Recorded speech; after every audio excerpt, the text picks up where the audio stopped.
खबर शामिल करते हैं लाहौर से, जहां वज़ीर आला पंजाब मोहम्मद हमजा शहबाज शरीफ से साबिक वज़ीर आज़म सैयद यूसुफ रज़ा गिलानी की क़यादत में पाकिस्तान पीपल्स पार्टी के पार्लिमानी वफ़द की उनकी रिहाइशगाह मॉडल टाउन में मुलाकात में स्पीकर कौमी असम्बली राजा परवेज़ अशरफ, कमरुज़्ज़मा कायरा, रुकन पंजाब असम्बली सैयद अली हैदर गिलानी और हसन मुर्तज़ा वफ़द में शामिल सियासी सूरत हाल और दीगर उमूर पर तबादला ख्याल। स्पीकर कौमी असम्बली राजा परवेज़ अशरफ, सैयद यूसुफ रज़ा गिलानी और दीगर शुरका ने वज़ीर आला मोहम्मद हमजा शहबाज शरीफ को मनसब संभालने पर मुबारकबाद दी और गुलदस्ता पेश किया।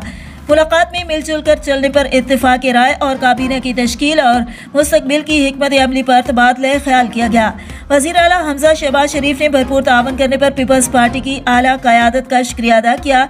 इस मौके पर मुस्लिम लीग नून के रहनुमा सरदार अवैस लगारी, ख्वाजा सलमान रफ़ीक, ख्वाजा इमरान नज़ीर, अताउल्लाह तारड़, इमरान गोराया भी इस मौके पर मौजूद थे। रिपोर्ट कर रहे थे चौधरी शाहीन, म्यो ब्यूरो चीफ पंजाब।